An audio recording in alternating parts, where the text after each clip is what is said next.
আসসালামু আলাইকুম। সবাইকে স্বাগত করছি আমাদের English grammar A to Z এর দ্বিতীয় পার্ট বা হচ্ছে যে দ্বিতীয় টপিকে which is সেন্টেন্স। তো সেন্টেন্সটা অনেক বেশি গুরুত্বপূর্ণ আমাদের জন্য, কেননা আমরা আমাদের পাঠ্যিক জীবনে বলার জন্য এবং লেখার জন্য সেন্টেন্সটা বেশ ভালো করে জানতে হবে। তো আমি আর অপ্রাসঙ্গিক অপ্রয়োজনীয় কথা না বলে সরাসরি মূল ক্লাসে চলে আসছি। তো প্রথমেই সেন্টেন্স কাকে বলে দেখেন। সেন্টেন্স দুই বা ততোধিক অর্থপূর্ণ শব্দের সংমিশ্রণকে, অর্থাৎ আপনার এটা হচ্ছে যে দুই বা ততোধিক অর্থপূর্ণ শব্দের মিলনকে বা সংমিশ্রণকে হচ্ছে যে সেন্টেন্স বলে। যেমন আই প্লে ফুটবল, আমি ফুটবল খেলি। এখন যদি বলি আই ফুটবল প্লে, এটা কিন্তু অর্থপূর্ণ বাক্য কিন্তু হয় না। আবার আই ইট রাইস, আমি ভাত খাই। এখন আমি যদি বলি আই রাইস ইট, তাহলে কিন্তু অর্থপূর্ণ হয় না। অর্থাৎ the first term which is first condition which is আপনাকে এটা দুটো অর্থ, দুই বা তার অধিক অর্থপূর্ণ শব্দ হতে হবে, তাহলেই কিন্তু হচ্ছে এটা সেন্টেন্স হবে। এখন দেখেন একটা সেন্টেন্সে মূলত দুটো অংশ থাকে। আমরা কিন্তু এর আগের ভিডিওতে জেনেছি বা বেসিক সেন্টেন্স প্যাটার্নে জেনেছি subject, verb, object, complement, extension. But mainly একটা বাক্যে দুটো অংশ থাকে, একটা হচ্ছে সাবজেক্ট, একটা হচ্ছে প্রেডিকেট। একটা হচ্ছে কি সাবজেক্ট, আর একটা হচ্ছে প্রেডিকেট। এখন দেখেন সাবজেক্ট আমরা ইতিমধ্যে জানি, প্রথমটা subject I, she, Hasib. Subject আমরা এটা জানি। আমরা জানবো প্রেডিকেটটা আসলে কি। এটাকে বাংলায় বলা হয়, আমরা বাংলা ব্যাকরণে যে উদ্দেশ্য এবং বিধেয় পড়েছি সেটা অনেকটা এরকম, উদ্দেশ্য এবং বিধেয়তা। তাহলে সাবজেক্টকে যদি প্রথমে থাকে আই, শি, হাসিব, এখন প্রেডিকেটটা কি, একদম বাক্যে ভার্ব সব পরবর্তী যা থাকে সেটা হচ্ছে কি হবে, প্রেডিকেট হবে। যে বাক্যে ভার্ব সব পরবর্তী যা থাকে সব হচ্ছে প্রেডিকেট। তাহলে দেখেন এই প্লে, এটা হচ্ছে যে প্লে ফুটবলটা হচ্ছে predicate, I subject, she is talented হচ্ছে আপনার এখানে is talented predicate, will go to Uganda on 16 July to earn money by aeroplane, এটা হচ্ছে পুরোটা হচ্ছে প্রেডিকেট। অর্থাৎ প্রথমটা সাবজেক্ট, ভার্ব সব বাকি সকল অংশ হচ্ছে প্রেডিকেট। এখন যদি প্রশ্ন করি যে how many types, how many kind sentence are there, অর্থাৎ হচ্ছে যে বাক্য আসলে কয় প্রকার, যদি প্রশ্নটা আমি এমন করি বাক্য আসলে কয় প্রকার, প্রশ্নটাই করা হবে না। এটা হতে পারে যে অর্থ অনুসারে বাক্য কত প্রকার এবং হচ্ছে গঠন অনুসারে বাক্য কত প্রকার। তো আমরা দেখতে পাচ্ছি গঠন অনুসারে বাক্য হচ্ছে তিন প্রকার, সেন্টেন্স তিন প্রকার, সিম্পল, কমপ্লেক্স, কম্পাউন্ড।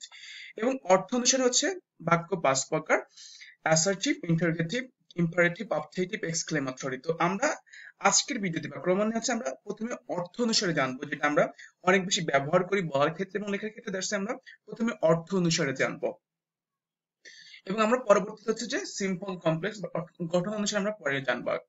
তাহলে আমরা প্রথমে দেখি অর্থ অনুসারে সেন্টেন্স পাঁচ প্রকার, অ্যাসার্টিভ, ইন্টারোগেটিভ, ইম্পারেটিভ। আমরা আজকে জানবো হচ্ছে অ্যাসার্টিভ নিয়ে জানবো আজকে আমরা। তাহলে প্রথমে দেখি অ্যাসার্টিভ সেন্টেন্সটা আসলে কি। মানে একটা সাধারণ ঘটনা নিয়ে, সাধারণ বিবৃতিমূলক কোনো ঘটনা হলে হচ্ছে মূলত অ্যাসার্টিভ সেন্টেন্স হয়ে যায়। আমি যাই, আমি পড়ি, আমি লিখি, আমি ঘুমাই, আমি খেলি, Just এরকম বিবৃতিমূলক বাক্য হচ্ছে যে অ্যাসার্টিভ সেন্টেন্স। যেমন I go to college, I eat not রুস, রাইস হবে এটা, সরি। তাহলে কি আছে যে মানে বিবৃতিমূলক কোনো বাক্য হচ্ছে আপনার কি হয়, অ্যাসার্টিভ সেন্টেন্স হয়। এখন দেখেন এই অ্যাসার্টিভ সেন্টেন্সটা আবার দুটো ভাগে ভাগ হতে পারে, একটা হচ্ছে অ্যাফার্মেটিভ বা হাবোধক, আরেকটা হচ্ছে নেগেটিভ বা না বোধক। এখন দেখেন এই অ্যাসার্টিভ সেন্টেন্স যা হবে, অ্যাফার্মেটিভ সেন্টেন্স তাই হতে পারে, অর্থাৎ ওইটা মোস্ট অফ দ্য কেসে এটাই হয় আর কি।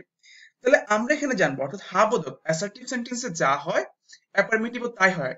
অ্যাফার্মেটিভ মানে কি হা বোধক, কোনো না বোধক না, কোনো না দিয়ে কোনো অর্থ হবে না। হা বোধক হবে, আমি যাই, আমি পড়ি, আমি লিখি, আমি ঘুমাই, আমি হাঁটি। ব্যাপারটা হচ্ছে ওই রকম। নেগেটিভ সেন্টেন্সটা আসলে কেমন, না বোধক। এখন দেখেন অর্থাৎ না দিয়ে, যেটা যাবো না, খাবো না, পড়বো না। তাহলে এখন দেখেন সবচেয়ে গুরুত্বপূর্ণ বিষয় যে বাক্যে না বোধক, বাক্যকে না বোধক করার কৌশলটা আসলে কি, অর্থাৎ how to make in negative sentence. অর্থাৎ আমরা খুবই গুরুত্বপূর্ণ বিষয়, খুব মনোযোগ দিয়ে এটা দেখেন। তাহলে কিভাবে একটা বাক্যকে না করতে হয় আপনারা এটা অনেকেই জানেন, তারপর আমি শেয়ার করছি to make you understand easily. তাহলে দেখেন যদি কোনো বাক্যে অক্সিলারি বা মডাল ভার্ব থাকে, তারপরে সিম্পলি নট বসিয়ে দিলে কি হয়ে যাবে, নেগেটিভ হয়ে যাবে। আই রিপিট দ্য লাইন, যদি বাক্যে অক্সিলারি বা মডেল থাকে তারপরে সিম্পলি নট বসিয়ে দিলে এটা নেগেটিভ সেন্টেন্স হয়ে যাবে। বাট সামটাইমস আপনি দেখবেন যে এখানে অক্সিলারি বা মডেল ভার্ব নেই। আচ্ছা আমি এখন একটু জেনে আসি অক্সিলারি এবং মডেল ভার্ব কোনগুলো, একটু জেনে আসি এটা। এখানে আমরা দেখেন এখানে দিয়েছি অক্সিলারি ভার্ব এটা আমরা আগেও দেখেছি, এখন আবার দেখছি। এটা মূলত দুই প্রকার, প্রাইমারি অক্সিলারি, মডেল অক্সিলারি। এখন দেখেন এই প্রাইমারি অক্সিলারি হচ্ছে আবার তিন প্রকার, to be verb, am, is, are, was, are, being, been, have verb, have, has, had, do verb, do, does, did। এরপর হচ্ছে মডেল ভার্ব আবার দুই প্রকার, pre model, can, could, will, would, shall, should, may, might, must, এবং আরেকটা semi model, have to, has to, had to, need, dare, ought to, used to। তাহলে দেখেন কি বলছে, যদি বাক্যে আপনার এই সকল হচ্ছে যে auxiliary verb am, is, are, was, are, be, being, have, has, had, do, does, did অথবা can, could, shall, should, will, would, may, might, must, have to, has to থাকে, যদি এগুলা থাকে আপনি কি করবেন, নরমালি এরপরে নট বসিয়ে দিলে কিন্তু নেগেটিভ হয়ে যাবে। Very simple. এখন যদি বাক্যে এই যে বিষয়গুলো না থাকে, যদি আপনার am, is, are, was, are, been, have, has, had, do, does, did, এরপর can, could, shall, should, will, would, may, might, must, have to, has to, had to, need, dare, ought to, used to না থাকে, main verb থাকে। Main verb মানে যে নিজে সম্পূর্ণ অর্থ প্রকাশ করে। কেমনটা হতে পারে সেটা, go, eat, and run, walk, teach, learn। এগুলো যদি যদি এগুলো থাকে বাক্যে, অর্থাৎ যদি অক্সিলারি বা মডেল না থাকে, মেইন ভার্ব থাকলে, যেটা উল্লেখ করা হয়নি, মেইন ভার্ব থাকলে এটাকে নেগেটিভ করতে হয় কি দিয়ে, do not, does not, did not. বর্তমান হলে ডু নট বা does not, third person singular number হলে ডাজেন্ট বা ডাজ নট, এবং হচ্ছে ডিড নট, ডিডেন্ট বা ডিড নট। মনে রাখবেন এবার আরেকটি বিষয় আমার লিখতে মনে নাই, do not, does not, did not এর পরে অলওয়েজ বি ওয়ান হবে। Always, try to keep it in your mind, always be one হবে।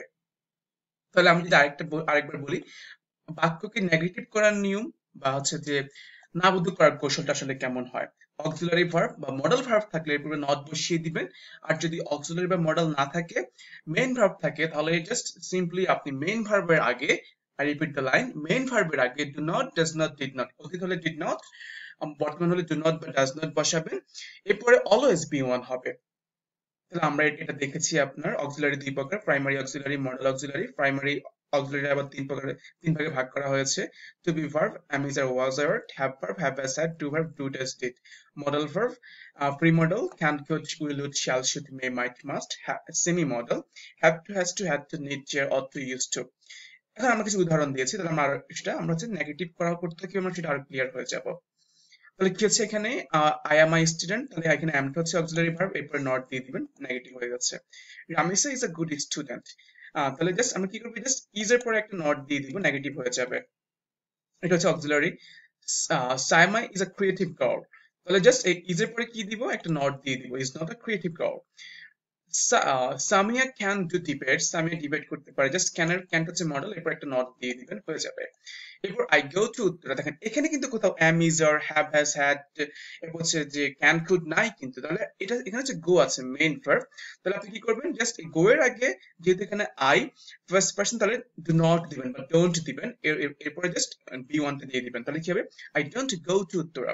দেন আয়েশা স্টাডিজ রেগুলারলি, তাহলে দেখেন এটা কিন্তু আমাদের বর্তমান প্রেজেন্ট টেন্সে আছে, তাহলে আমরা এটাকে যদি নেগেটিভ করতে চাই কি করব, জাস্ট এই ভার্বের পূর্বেই এখানে দিব কি ডাজেন্ট বা ডাজ নট, কেন, Ayesha third person singular number, তাহলে কি হবে, Ayesha doesn't study regularly. But Tasnim went to Uganda, তাহলে দেখেন এখানে গো, এখানে কিন্তু কোনো am, is, are, was, are, can, could, shall, should নেই, এখানে কি আছে, মেইন ভার্ব ওয়েন্ট ফার্স্ট ফর্মে আছে, তাহলে কি হবে এখানে, এই যে জাস্ট এই ভার্বের আগেই কি দিয়ে দিবেন, ডিডেন্ট বা ডিড নট। দেন মনে রাখবেন always do not, doesn't, didn't, এরপরে বি ওয়ান হবে, গোজ আর হবে না, এখানে স্টাডিজ আর হবে না, অলওয়েজ বি ওয়ান হবে।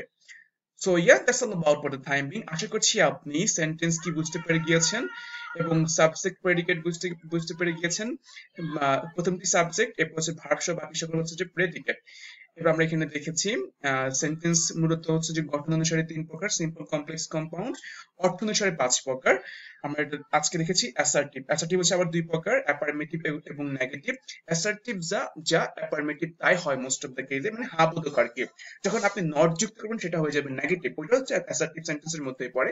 এখন নেগেটিভ করতে হয় কিভাবে, অক্সিলারি বা মডেল থাকলে তারপরে নট দিয়ে দিবেন, অক্সিলারি বা মডেল না থাকলে, মেইন ভার্ব থাকলে do not, does not, did not, এরপরে মেইন ভার্ব দিয়ে কাজটা করবেন।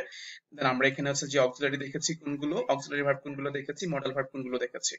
So that's all about for the time being. Thank you very much for watching this video. আমরা ইনশাআল্লাহ পরবর্তী ক্লাসে পরবর্তী সেন্টেন্স নিয়ে কথা বলা হবে। আসসালামু আলাইকুম।